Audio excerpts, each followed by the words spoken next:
нархи хадамоти танфурӯшон дар Тоҷикистон арзон шудааст. Ин хулосаи кормандони эътилофи ташкилоти ғайридавлатӣ аст, ки шароити кори танфурӯшонро дар Осиёи Миёна назорат мекунанд.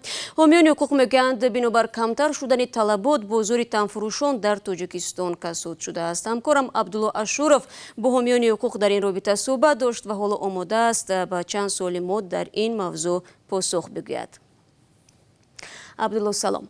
сарфи назар аз он ки дар ҷомеа чӣ гуфта мешавад, чӣ иқдоме қабул мекунанд, танфурӯшӣ мутаассифона буду ҳаст.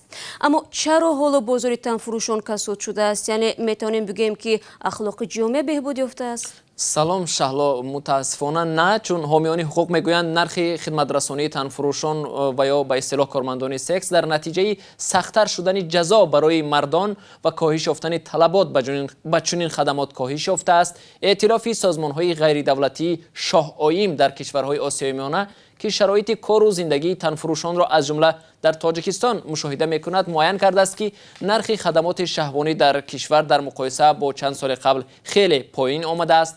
ба ҳисоби миёна агар нархи хидмати як хуфтухез бо танфурӯш қаблан аз 50 то 80 сомонӣ буд, ҳоло то ба 30-35 сомонӣ поин омадааст.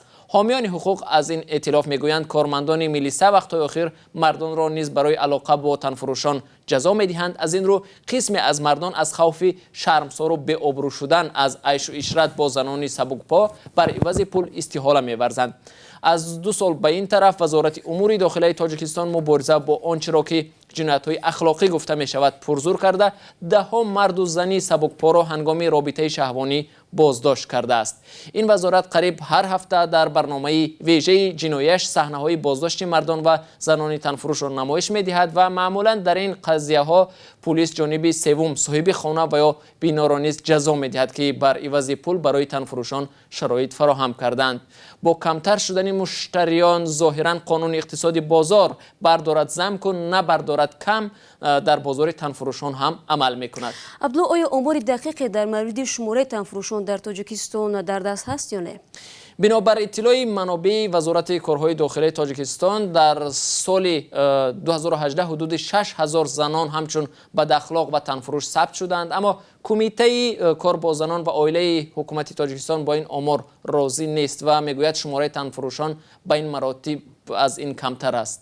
хуб, агар хато накунам, ахиран парламенти Тоҷикистон ҳам ба масъалаи танфурӯшиву ташкили фоҳишахонаҳо таваҷҷӯҳ нишон дода буд. хулоса чӣ шуд, Абдулло? оё барои ин амал ҷазои мувофиқи қонун пешбинӣ шудааст ё хайр? дар Тоҷикистон танфурӯшӣ мувофиқи қонун ҷазои ҷиноӣ надорад. то ҳол муҷозоти ҷиноӣ надорад, вале мо намедонем ки дар оянда чӣ мешавад. дар сурати аз сӯи маъмурони милиса ошкор шудани танфурӯш ба ҷавобгарии маъмурӣ, яъне ҷарима ва ё ба муддати 15 рӯз ҳабси маъмурӣ мешавад, аммо ташкили фоҳишахона ва ё шароит фароҳам овардан барои алоқаи ҷинсӣ ҷазои ҷиноиро дар пай дорад. ташаккур, Абдулло, барои суҳбат. ногуфта намонад, дар ҳоле ки баъзе занони танфурӯш мегӯянд аз ночорӣ ба ин роҳ рафтанд, кумитаи кор бо занон ва оилаи Тоҷикистон бовар мекунонад, ки зимни суҳбат бо танфурӯшон барои ҳар яки онҳо ҷои кор ё имконияти касбомӯзӣ пешниҳод мешавад.